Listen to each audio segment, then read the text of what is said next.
আল্লাহ তাআলার মনোনীত দিন এই ইসলাম প্রচার আর প্রসারে আত্মনিয়োগ করা নিঃসন্দেহে একজন মুমিনের জন্য অত্যন্ত সম্মান আর মর্যাদার বিষয়। দিনের যে কোনো ছোট বা বড় খেদমত করার সুযোগ পাওয়া মহান আল্লাহ তাআলার পক্ষ থেকে এক বিরাট নিয়ামত, সৌভাগ্যের পরিচায়ক। তবে এই সৌভাগ্যের পথটি অত্যন্ত সূক্ষ্ম এবং সংবেদনশীল। এই পথে সামান্য পদস্খলন বান্দার সমস্ত অর্জনকে ধ্বংস করে দিতে পারে। তাই এটি নিয়ে গর্ব করার কোনো অবকাশ নেই। এর জন্য কৃতজ্ঞতা, বিনয়াবনত হওয়াই মুমিনের কর্তব্য। দিন খেদমতে নিযুক্ত ব্যক্তি নিজেকে সর্বদা আল্লাহর একজন নগণ্য বান্দা, মানুষের জন্য কল্যাণকামী হিসেবে গণ্য করতে পারেন। তার প্রতিটি কথা কাজ হবে আল্লাহর সন্তুষ্টির জন্য। তিনি হবেন উত্তম চরিত্রের অধিকারী, ধৈর্যশীল, বিনম্র, উম্মাহর জন্য নিবেদিত প্রাণ। দিনের খেদমতই হবে তার জীবনের মূল লক্ষ্য। তবে এক্ষেত্রে এই বিষয়গুলো আমাদেরকে খেয়াল রাখতে হবে। প্রত্যেক আমল নিয়তের উপর নির্ভরশীল। সঠিক নিয়ত ব্যতীত কোনো আমলই কবুলযোগ্য হবে না। রাসূল সাল্লাল্লাহু আলাইহি ওয়াসাল্লামের সুস্পষ্ট ঘোষণা, ইন্নামাল আমালু বিন্নিয়াত ওয়া ইন্নামা লিকুল্লি ইমরিইম মা নাওয়া। সকল কাজ নিয়তের উপর নির্ভরশীল আর প্রত্যেক ব্যক্তি তার নিয়ত অনুযায়ী ফল পাবে। একজন ব্যক্তি হয়তো ইসলামের জন্য অনেক বড় বড় খেদমত করেছেন, বই লিখেছেন, বক্তৃতা দিচ্ছেন, মাদ্রাসা প্রতিষ্ঠা করছেন, মানুষকে সহযোগিতা করছেন, কিন্তু তার অন্তরের নিয়ত যদি হয় মানুষের কাছে বড় আলেম, বড় খাদেম, সমাজসেবক হিসেবে পরিচিতি লাভ করা, তবে আল্লাহর কাছে তার এই পরিশ্রমের কোনো মূল্য নেই, বরং তা পাপে পরিণত হবে। মূলত দ্বীনের খেদমত করতে করতে এক সময় শয়তান নিজের মধ্যে আত্মগর্ব তৈরি করে দেয়। ফলে নিজেকে অন্যদের চেয়ে শ্রেষ্ঠ, উত্তম ভাবা, নিজের জ্ঞান, কর্ম, অবদান নিয়ে গর্ব করার মতো এক ভয়াবহ আত্মঘাতী প্রবণতা সৃষ্টি হয়। এক সময় তা পরিণত হয় জাহান্নামীদের গুরুতর ব্যাধি অহংকারে। ফলে নেক আমল করতে করতেও সে নিজের অজান্তে এমন পাপে জড়িয়ে পড়ে যা তার জান্নাতের পথকে রুদ্ধ করে দেয়। সে বুঝতেই পারে না। রাসূল সাল্লাল্লাহু আলাইহি ওয়াসাল্লাম বলেন, যার অন্তরে অনুপরিমাণ অহংকার রয়েছে সে জান্নাতে প্রবেশ করবে না। কিয়ামতের দিন সর্বপ্রথম 3 শ্রেণীর ব্যক্তির বিচার করা হবে। যারা বড় বড় নেকির কাজ করা সত্ত্বেও তাদেরকে জাহান্নামে নিক্ষেপ করা হবে। যাদের সব কিছু ঠিক ছিল কিন্তু তাদের নিয়ত কেবল আল্লাহর জন্য খালেস ছিল না, তারা হলো একজন ব্যক্তিকে বিচারের জন্য আনা হবে যে আল্লাহর রাস্তায় যুদ্ধ করে শহীদ হয়েছে। আল্লাহ যখন তাকে তার নিয়ামতের কথা স্মরণ করিয়ে জিজ্ঞেস করবেন সে কি আমল করেছে, তখন সে নিজের কৃতিত্ব জাহির করে বলবে, আমি আপনার জন্য যুদ্ধ করে শহীদ হয়েছি। আল্লাহ বলবেন, তুমি মিথ্যা বলছো, তুমি যুদ্ধ করেছো যাতে লোকেরা তোমাকে বীর বলে, আর তা বলাও হয়েছে, অতএব তাকে জাহান্নামে নিক্ষেপ করো। এরপর এমন এক ব্যক্তিকে আনা হবে যে নিজে জ্ঞান অর্জন করেছে, অন্যকে শিক্ষা দিয়েছে, কোরআন তেলাওয়াত করেছে। সে আল্লাহর কাছে দাবি করবে যে সে এসব কিছু তার সন্তুষ্টির জন্যই করেছে। আল্লাহ বলবেন, তুমি মিথ্যা বলছো, তুমি জ্ঞান অর্জন করেছো যাতে তোমাকে আলেম বলা হয়, কোরআন তিলাওয়াত করেছো যাতে তোমাকে কারি বলা হয়, দুনিয়াতে তা বলাও হয়েছে, অতএব তাকেও জাহান্নামে নিক্ষেপ করো। সবশেষ এমন এক ব্যক্তিকে আনা হবে যাকে আল্লাহ প্রচুর সম্পদ দিয়েছিলেন। সে দাবি করবে যে সে কেবল আল্লাহ সন্তুষ্টির জন্য সকল ভালো পথে সম্পদ ব্যয় করেছে। আল্লাহ বলবেন, তুমি মিথ্যা বলছো, তুমি দান করেছো যাতে লোকেরা তোমাকে দানবীর বলে, আর তা বলা হয়েছে, অতএব তাকেও জাহান্নামে নিক্ষেপ করা হবে। দ্বীনের খাদেম হিসাবে দায়িত্ব পালনকারীদের জন্য কঠোর সতর্কবার্তা এই হাদিস থেকে আমাদের শিক্ষা দেয় যে কোনো ইবাদত, ভালো কাজ আল্লাহর কাছে কবুল হওয়ার জন্য প্রধান শর্ত হলো কাজটি কেবল আল্লাহর সন্তুষ্টির জন্যই সম্পাদন করা। মানুষের প্রশংসা, খ্যাতি, কোনো দুনিয়াবি স্বার্থে করা কাজ আল্লাহর কাছে গ্রহণযোগ্য নয়, তা ভয়াবহ শাস্তির কারণ হবে। শাহাদাত, এলেম চর্চা, দাওয়াত প্রদান কিংবা দান সৎকার মতো বড় বড় আমলও কেবল নিয়তের কারণে মূল্যহীন হয়ে যেতে পারে। তাই আমাদের প্রত্যেকের জন্য আবশ্যক যে কোনো আমল করার আগে নিজের অন্তরকে জিজ্ঞাসা করা যে কাজটি আমি কেন করছি, আল্লাহর জন্য, নাকি অন্য কোনো উদ্দেশ্য, নাকি বাহবা পাওয়ার জন্য? প্রতি মুহূর্তে নিজেকে আত্মসমালোচনার আতসী কাছের মধ্য দিয়ে নিয়ে যেতে পারলে আত্মশুদ্ধির পথটা সুগম হয়। আত্মগর্ব, অহংকারের কালিমা থেকে নিজেকে মুক্ত রাখা যায়। আল্লাহ আমাদের বারংবার স্মরণ করিয়ে দিয়েছেন যে হেদায়েত, সৎ কাজ করার ক্ষমতা সম্পূর্ণরূপে আল্লাহর হাতে। মানুষ তার নিজস্ব ক্ষমতায়, নিজস্ব প্রচেষ্টায় দিনের জন্য কিছুই করতে পারে না যদি না আল্লাহ তাকে সেই কাজের সুযোগ, সক্ষমতা দান না করেন। উপরন্তু ইসলাম গ্রহণ করা, এমনকি ইসলামের উপর টিকে থাকাই আল্লাহর একান্ত অনুগ্রহ, বই কিছুই নাই। যেমন তিনি বলেন, তারা ইসলাম কবুল করেছে বলে তোমাকে ধন্য করতে চাই। বলো, তোমরা মুসলমান হয়ে আমাকে ধন্য করেছ বলে মনে করো না, বরং ঈমানের দিকে পরিচালিত করে আল্লাহ তোমাদের ধন্য করেছেন যদি তোমরা ঈমানের দাবিতে সত্যবাদী হয়ে থাকো। সূরা হুজরাতের 17 নম্বর আয়াত। সাহাবীদের মধ্যে কেউ কেউ যখন নিজেদের ইসলাম গ্রহণকে রাসূল সাল্লাল্লাহু আলাইহি ওয়াসাল্লামের প্রতি অনুগ্রহ হিসাবে প্রকাশ করতে চেয়েছিলেন, তখন আল্লাহ এই আয়াত নাজিল করে তাদের ধারণা সংশোধন করে দেন। তিনি জানিয়ে দেন যে ঈমান, ইসলামের পথ পাওয়াটাই বান্দার উপর আল্লাহর সবচেয়ে বড় অনুগ্রহ। সুতরাং দিনের যে কোনো খেদমত, তা যত বড়ই হোক, যত ছোটই হোক, তা মূলত আল্লাহর দেওয়া সেই হিদায়াতেরই একটি অংশ। এর জন্য আল্লাহর শুকরিয়া আদায় করতে হবে। এতে নিজের কৃতিত্বের কিছু নেই, গর্ব বা অহংকারেরও কিছু নেই। দিনের কাজের জন্য নির্বাচিত হওয়াকে নিজের যোগ্যতা না ভেবে আল্লাহর এক বিশেষ অনুগ্রহ, নিয়ামত মনে করা, তার জন্য গভীরভাবে কৃতজ্ঞ থাকা একজন একনিষ্ঠ খাদেমের জন্য আবশ্যক। তিনি আল্লাহর শুকরিয়া আদায় করবেন এজন্য যে রব্বুল আলামিনের লক্ষ কোটি বনু আদমের মধ্য থেকে তাকে দিনের খেদমতের জন্য নির্বাচন করেছেন। এটি কোনো জাগতিক অর্জন নয়, এটি এক বিরাট সম্মান, নিয়ামত, আমানত, যার শুকরিয়া আদায় করলে আল্লাহ তাআলা খেদমতের পরিধি, প্রভাব আরও বাড়িয়ে দিবেন ইনশাআল্লাহ। আল্লাহ বলেন, লা শাকারতুম লা আযীদান্নাকুম, যদি তোমরা কৃতজ্ঞতা স্বীকার করো তবে আমি অবশ্যই তোমাদেরকে আরও বাড়িয়ে দেব। আয়েশা রাদিয়াল্লাহু আনহা থেকে বর্ণিত, রাসূলুল্লাহ সাল্লাল্লাহু আলাইহি ওয়াসাল্লাম রাতে এক দীর্ঘ সময় দাঁড়িয়ে সালাত আদায় করতেন যে তার পা ফুলে যেত। আমি তাকে বললাম, হে আল্লাহর রসুল, আপনি কেন এত কষ্ট করছেন অথচ আল্লাহ আপনার পূর্বের পরের সকল গুনাহ ক্ষমা করে দিয়েছেন? জবাবে তিনি বললেন, আফালা কোনো আবদান শাকুরা, আমি কি কৃতজ্ঞ বান্দা হব না? দিনের খেদমতের জন্য সর্বদা বিনয়, নম্রতা অবলম্বন করা অপরিহার্য।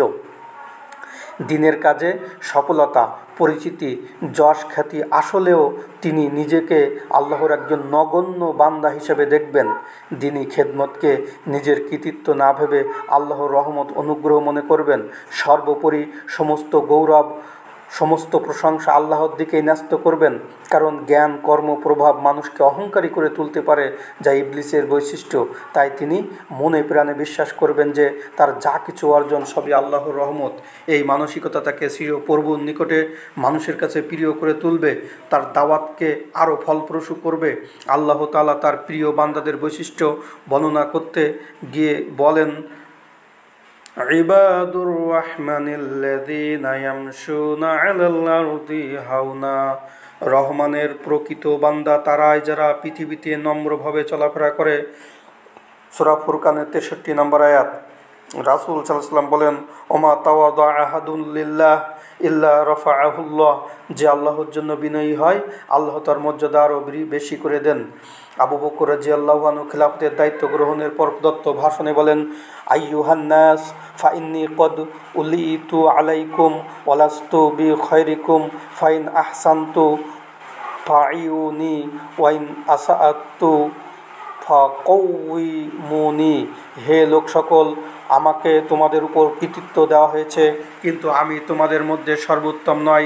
সুতরাং যদি আমি সঠিক কাজ করি তবে আমাকে সাহায্য করো, যদি আমি ভুল করি তবে আমাকে সংশোধন করে দিও।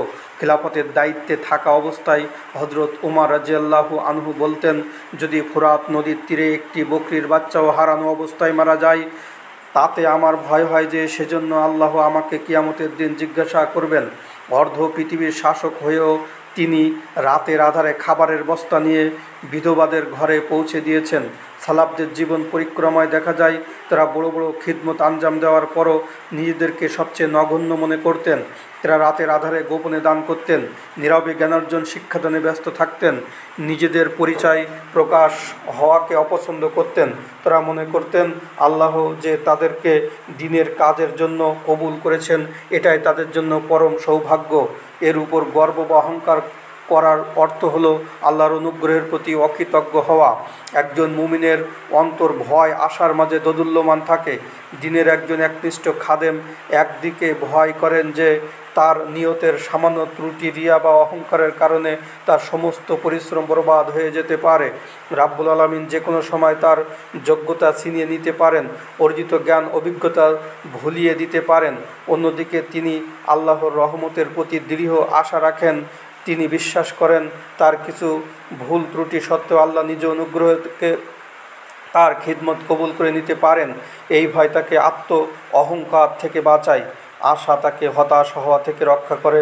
আল্লাহ তাআলা মুমিনদের বৈশিষ্ট্য সম্পর্কে বলেন, ইয়াদউনা রব্বাহুম খাউফাও ওয়া তামাআ, তারা তাদের প্রতিপালককে ডাকে ভয় আশার সাথে।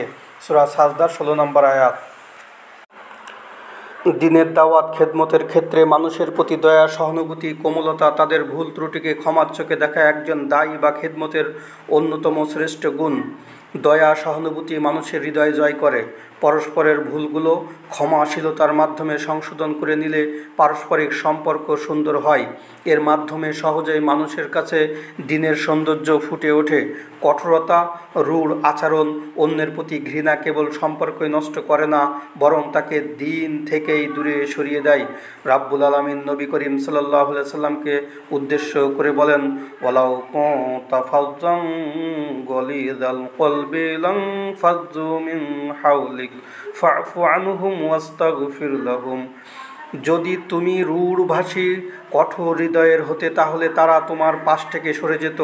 অতএব তুমি তাদের মার্জনা করো, তাদের জন্য ক্ষমা প্রার্থনা করো। বিভক্তি থেকে দূরে থাকা দ্বীন ইসলামের এক অন্যতম বৈশিষ্ট্য। এটি উম্মাহর শক্তিকে দুর্বল করে দেয়, আল্লাহর অসন্তুষ্টির কারণ। আল্লাহ বলেন, ইন্নাল্লাযিনা ফাররাকু দীনাহুম ওয়া কানু শিয়াআন লাস্তা মিনহুম ফি শাইইন, নিশ্চয়ই যারা নিজেদের দিনকে বিভক্ত করেছে, বিভিন্ন দলে বিভক্ত হয়েছে, তাদের কোনো দায়িত্ব আপনার উপর নেই। সূরা আনআমের 159 নম্বর আয়াত। এজন্য যে কোনো মূল্যে বিভক্তির জায়গাগুলো চিহ্নিত করে সেখান থেকে ফিরে আসতে হবে। দিনের পথে অবিচল থাকা সাফল্যের মূল ভিত্তি। যে কোনো কাজে লেগে থাকা, অবিচলতা ছাড়া কোনো বড় কাজই সম্পন্ন করা সম্ভব নয়। এ পথে চলতে গেলে নানা রকম বাধা প্রতিকূলতা, মানুষের সমালোচনা, উপহাস, সাময়িক ব্যর্থতা আসা স্বাভাবিক। এরূপ পরিস্থিতিতে হতাশ না হয়ে লক্ষ্যে অবিচল থেকে আল্লাহর উপর পূর্ণ আস্থা রেখে নিজের দায়িত্ব কর্তব্য দৃঢ়তার সাথে পালন করতে হবে। একদিন সুফিয়ান বিন আবদুল্লাহ সাক্কাফি রাসূল সাল্লাল্লাহু আলাইহি সাল্লামকে বললেন, আমাকে ইসলাম সম্পর্কে এমন কথা বলে দিন যে বিষয়ে আপনার পরে আর কাউকে জিজ্ঞাসা করতে না হয়। জবাবে রাসূল সাল্লাল্লাহু আলাইহি সাল্লাম বললেন, কুল আমানতু বিল্লাহি সুম্মা ইসতাকিম, তুমি বলো আমি আল্লাহর উপর বিশ্বাস স্থাপন করলাম আর এরপরে দৃঢ় থাকলাম। দিনের খাদেম তার সর্বোচ্চ শ্রম, মেধা, কৌশল প্রয়োগ করবেন, কিন্তু ফলাফলের জন্য তিনি মানুষের উপর নিজের যোগ্যতার উপর নির্ভর করবেন না। তিনি বিশ্বাস রাখবেন হেদায়েত দেওয়ার মালিক আল্লাহ, তার দায়িত্ব শুধু সুন্দরভাবে পৌঁছে দেওয়া। কাজে সফলতা এলে তিনি আল্লাহর শুকরিয়া আদায় করবেন, একে আল্লাহর অনুগ্রহ বলে স্বীকার করবেন। আর ব্যর্থতা, প্রতিবন্ধকতা এলে হতাশ না হয়ে নিজের ত্রুটি খুঁজে বের করবেন, নতুন করে আল্লাহর সাহায্য চেয়ে কাজ শুরু করবেন। নবী শুআইব আলাইহিস সালামের কথা উল্লেখ করে আল্লাহ বলেন, ওয়ামা তাওফীকি ইল্লা বিল্লাহ আলাইহি তাওয়াক্কালতু ওয়া ইলাইহি উনীব। আমার কোনো ক্ষমতা নেই, আল্লাহর সাহায্য ব্যতীত আমি তার উপরেই নির্ভর করি, তার দিকেই ফিরে যাই। আল্লাহ শিরীয় রাসূলকে বলেন, ফাইজা আজামতা ফাতাওয়াক্কাল আলাল্লাহ ইন্নাল্লাহা ইউহিব্বুল মুতাওয়াক্কিলিন। যখন তুমি কোনো সংকল্প করো তখন আল্লাহর উপর ভরসা করো, নিশ্চয়ই আল্লাহ ভরসাকারীদের ভালোবাসেন। নিয়ত হলো সকল কাজের প্রাণ। শয়তান মানুষের আমলে সরাসরি বাধা দিতে না পারলে তার নিয়তকে নষ্ট করার চেষ্টা করে। তাই দ্বীনের খেদমতের জন্য আত্মপর্যালোচনা একটি আবশ্যকীয় কাজ। প্রতিনিয়ত সে নিজের নিয়তকে যাচাই করবে, কোন দুনিয়াবি স্বার্থ, খ্যাতি, প্রশংসার লোভ অন্তরে প্রবেশ করছে কিনা সেদিকে সতর্ক দৃষ্টি রাখবে। ওমর রাদিয়াল্লাহু আনহু বলতেন, হাসিবু আনফুসাকুম ক্বাবলা আন তুহাসাবু, তোমরা নিজেদের আমলের হিসাব নিজেরাই গ্রহণ করো, চূড়ান্ত হিসাব দিবসে তোমাদের কাছ থেকে হিসাব গৃহীত হওয়ার পূর্বে। দিনী কাজ ব্যক্তিগত প্রচেষ্টার ঊর্ধ্বে একটি সম্মিলিত প্রচেষ্টা, তাই গুরুত্বপূর্ণ সিদ্ধান্ত পারস্পরিক পরামর্শের মাধ্যমে গ্রহণ করা ইসলামের অন্যতম মূল নীতি। আমার বুঝি যথার্থ, আমার সিদ্ধান্ত চূড়ান্ত, এ ধরনের মানসিকতা পরিহার করে সবার সম্মিলিত মতামতের উপরে নির্ভর করা উচিত। এতে কাজে বরকত হয়, ভ্রাতৃত্ব মজবুত হয়, ভুল হওয়ার সম্ভাবনা কমে যায়। আল্লাহ তাআলা মুমিনের গুণ বর্ণনা করতে গিয়ে বলেন, ওয়ামরুহুম শুরা বাইনাহুম, তারা নিজেদের মধ্যে পরামর্শের ভিত্তিতে কাজ করে। সূরা শুরার 38 নম্বর আয়াত। এলেম বা জ্ঞান হলো যে কোনো কাজের মূল চালিকা শক্তি। সঠিক জ্ঞান ছাড়া যে কোনো কাজে ভুল পথে পরিচালিত হওয়ার আশঙ্কা থাকে। যদি খেদমতকারীর নিজেরই সঠিক জ্ঞান না থাকে, তবে তিনি মানুষকে ভুল পথে চালিত করতে পারেন, যা উপকারের চেয়ে ক্ষতি বেশি করবে। তাই পাঠদান, বক্তব্য প্রদান, লেখালেখির ক্ষেত্রে যেমন কোরআন, সুন্নাহ, ফিকহ, ইসলামের মৌলিক বিষয়াবলী সম্পর্কে বিশুদ্ধ জ্ঞান অর্জন করা অপরিহার্য, তেমনি প্রতিষ্ঠান পরিচালনা, সমাজ পরিচালনা, বিচার ফয়সালা প্রভৃতি বিষয়ে সম্যক জ্ঞান অর্জন আবশ্যক। দিনের খেদমত একটি মহান আমানত। আল্লাহ যাকে এই কাজের জন্য নির্বাচিত করেছেন, তার উচিত পূর্ণ আন্তরিকতা, নিষ্ঠার সাথে এই দায়িত্ব পালন করা। এই দায়িত্ব পালনে কোনো প্রকার অবহেলা, অলসতা গ্রহণযোগ্য নয়, কারণ প্রত্যেককে তার নিজ নিজ দায়িত্ব সম্পর্কে আল্লাহর সামনে জিজ্ঞাসিত হতে হবে। রাসূল সাল্লাল্লাহু আলাইহি ওয়াসাল্লাম বলেন, কুল্লুকুম রাইন ওয়া কুল্লুকুম মাসউলুন আন রাইয়াতিহি, তোমাদের প্রত্যেকেই একজন দায়িত্বশীল, প্রত্যেকেরই তার দায়িত্ব সম্পর্কে জিজ্ঞাসা করা হবে। আল্লাহর সন্তুষ্টির জন্য দিনের যে কোনো সেবা করা, তা হতে পারে শিক্ষাদান, দাওয়াতি কাজ, লেখালেখি, হতে পারে সমাজসেবা, সাংগঠনিক কাজ, সবটাই অত্যন্ত সম্মানজনক, সৌভাগ্যের বিষয়। তবে কিছু ক্ষতিকর মানসিক অন্তরের ব্যাধি এই মহান কাজকেও আল্লাহর কাছে মূল্যহীন করে দিতে, উল্টো পাপে পরিণত করতে পারে। তাই দিনের প্রত্যেক খাদেমের উচিত এ ব্যাপারে সচেতন থাকা, এসব ব্যাধি থেকে নিজেকে বাঁচিয়ে রাখার জন্য সর্বাত্মক চেষ্টা করা। রিয়া হলো কোনো ইবাদত, ভালো কাজ মানুষকে দেখানোর জন্য করা, আর সুমআ হলো নিজের ভালো কাজের কথা মানুষকে শোনানোর মাধ্যমে খ্যাতি, প্রশংসা লাভ করার ইচ্ছা। উভয়টি দিনের খেদমতের আমল নষ্ট করার সহজতম পথ। রাসূল সাল্লাল্লাহু আলাইহি সাল্লাম একদিন একদল সাহাবীকে উদ্দেশ্য করে বললেন, আমি কি তোমাদের দাজ্জালের চেয়ে অধিক ভয়ঙ্কর কিছু সংবাদ দিব? আমরা বললাম, হ্যাঁ। তিনি বললেন, তা হলো আর শিরকুল খফি, গোপন শিরক। তা হলো কোনো ব্যক্তি সালাতে দাঁড়ালে যখন অন্য ব্যক্তি তার সালাতের দিকে লক্ষ্য করে, তখন সে আরও সুন্দরভাবে সালাত আদায় করে। অনুরূপভাবে বক্তৃতা, আলোচনার সময় শ্রোতাদের প্রশংসা পাওয়ার আকাঙ্ক্ষা করা, এ লক্ষ্যে মানুষের সামনে নিজেকে বড় আলেম, পরহেজগার, মুখলিস কর্মী হিসাবে জাহির করার চেষ্টা করা, মাঝে মাঝে নিজের জ্ঞান জাহির করার জন্য কঠিন অপ্রচলিত মাসালা বলা, যাতে মানুষ তাকে বড় আলেম, জ্ঞানী মনে করে। সামাজিক মাধ্যমে জনপ্রিয়তা, বরত্ব প্রচারের উদ্দেশ্যে ছবি, ভিডিও পোস্ট করে লাইক, কমেন্ট, শেয়ার কামনা করা সবই রিয়ার অন্তর্ভুক্ত। এরূপ নিয়াত আমলকে ধ্বংস করে দেয়। তাই এসব থেকে দূরে থাকা আমাদের জন্য কর্তব্য। দিনী কাজে অহংকার করা আরেকটি মারাত্মক ব্যাধি। এটা প্রকাশ পায় নিজের ইবাদত, জ্ঞান, ধার্মিকতার কারণে। নিজেকে অন্যের চেয়ে শ্রেষ্ঠ, উত্তম মনে করা, অন্যদেরকে তুচ্ছ, ছোট ভাবার মাধ্যমে এটি অন্তরে লুকিয়ে থাকা এক নীরব ঘাতক, যা মানুষের নেক আমলকে নষ্ট করে দেয়। যখন কোনো ব্যক্তি তার জ্ঞানের কারণে সাধারণ মুসলমান বা স্বল্পজ্ঞানী ব্যক্তিকে হেয় করে, নিজের মতকেই একমাত্র সঠিক বলে ধরে নেন, অন্যের পরামর্শ গ্রহণ করতে চান না, তখন তার জ্ঞানের অহংকারে পরিণত হয়। আর মনে রাখতে হবে, পৃথিবীতে জ্ঞানের অহংকারই সবচেয়ে ধ্বংসাত্মক অহংকার, যার কারণে মানুষ জেনে শুনেই পথভ্রষ্ট হয়। একইভাবে কোনো ইবাদত গুজার আমলদার ব্যক্তি যখন কোনো পাপী ব্যক্তিকে দেখে মনে মনে প্রকাশ্যে তাচ্ছিল্য করে, ভাবে আমি তার চেয়ে অনেক ভালো, আমি ইবাদত অনেক বেশি করি, আর সে তো পাপী, আমলহীন, নানা পাপে লিপ্ত, তখন তার ইবাদতই তার অহংকারের কারণ হয়ে দাঁড়ায়। সে ভুলে যায় যে আল্লাহ তাকে যে জ্ঞান দিয়েছেন, যে ইবাদত করার তৌফিক দিয়েছেন, চাইলে মুহূর্তেই তা ছিনিয়ে নিতে পারেন। এই অহংকার কেবল জ্ঞান, ইবাদতে সীমাবদ্ধ নয়। দান করে গ্রহীতাকে ছোট ভাবা, অন্যকে উপদেশ দেওয়ার সময় নিজেকে ত্রুটিমুক্ত, অন্যকে নিকৃষ্ট মনে করা অন্তর্ভুক্ত। মূলত অহংকারের জন্ম হয় আত্মমুগ্ধতা থেকে। যখন ব্যক্তি আল্লাহর দেওয়া অনুগ্রহ ভুলে গিয়ে নিজের আমলকে বড় করে দেখতে শুরু করে, এই অহংকার সত্যকে গ্রহণ করার পথে সবচেয়ে বড় বাধা হয়ে দাঁড়ায়, অন্যদের চিন্তাধারা পরামর্শ হতে উপকৃত হওয়া থেকে বঞ্চিত করে, সর্বোপরি আল্লাহর রহমত থেকে মানুষকে দূরে সরিয়ে দেয়। তাই সকল দিনই কাজের পর দুনিয়াবি গর্ববোধে স্ফীত না হয়ে আল্লাহর শুকরিয়া আদায় করা বিনয়ী থাকায় প্রকৃত মুমিনের পরিচয়। অনেক সময় আমাদের কারো কাজ বাহ্যিকভাবে কোনো কাজকে আল্লাহর জন্য মনে হলেও তার পিছনে মূল চালিকা শক্তি থাকে অর্থ, সম্মান, ক্ষমতা, জনপ্রিয়তা অর্জনের লোভ। এই মানসিকতা ব্যক্তির নিয়ত উদ্দেশ্যকে দূষিত করে ফেলে। যখন কোনো বক্তা আল্লাহর সন্তুষ্টির চেয়ে শ্রোতাদের বাহবা, নিজের প্রসিদ্ধিকে বেশি গুরুত্ব দেন, কোনো সমাজসেবক যখন নিঃস্বার্থ সেবার আড়ালে নিজের সামাজিক রাজনৈতিক প্রভাব বিস্তারের চেষ্টা করেন, তখন তার দিনী কাজ দুনিয়াবি স্বার্থে কলুষিত হয়ে পড়ে। এই ক্ষেত্রে দিনী খেদমতকে আল্লাহর নৈকট্য লাভের মাধ্যমে হিসাবে না দেখে পার্থিব জীবনে সফলতার সিঁড়ি হিসাবে ব্যবহার হয়। এই মানসিকতা ইবাদতকে ব্যবসায় পরিণত করে, আমলের অভ্যন্তরীণ রুহু একনিষ্ঠভাবে ধ্বংস করে দেয়।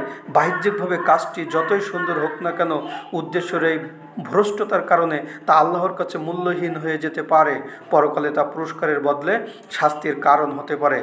দিনই খেদমতের সংকীর্ণতা বিদ্বেষ হলো এক ক্ষতিকর আত্মিক রোগ, যার স্বরূপ হলো শরিয়াত নির্দেশিত বিশ্বজনীন ভ্রাতৃত্বের পরিবর্তে নিজের মতাদর্শকেই সত্যের একমাত্র মানদণ্ড হিসেবে প্রতিষ্ঠা করা।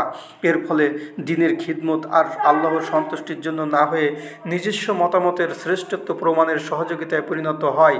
এই সংকীর্ণতার ফলে ব্যক্তি গোষ্ঠী অন্য মুসলিম ভাইদেরকে সহযোগিতা না ভেবে প্রতিপক্ষ ভাবতে শুরু করে। তারা নিজেদের পন্থাকে সমালোচনার ঊর্ধ্বে মনে করে। তারা অন্যদের ভালো কাজকে স্বীকৃতি না দিয়ে শুধু তাদের ছোটোখাটো ভুল নিয়ে সমালোচনা গীবত করে। নিজ দলের প্রতি অন্ধ আনুগত্য, সত্য জানার পরেও শুধুমাত্র দলীয় স্বার্থে ভুলকে সমর্থন করে। এই সংকীর্ণতা ইখলাসের পরিপন্থী এক মারাত্মক ব্যাধি, যা মুসলিম উম্মাহর দেহে বিভেদ, ঘৃণার বীজ ছড়িয়ে দেয়। অতএব আমাদেরকে কেবল আল্লাহর সন্তুষ্টির জন্য কাজ করতে হবে। অন্য মুসলিম ভাই দলের প্রতি বিদ্বেষ না রেখে তাদের ভালো কাজকে সম্মান করতে হবে। সত্য যেখান থেকে আসুক তা বিনয়ের সাথে গ্রহণ করার মানসিকতা রাখতে হবে।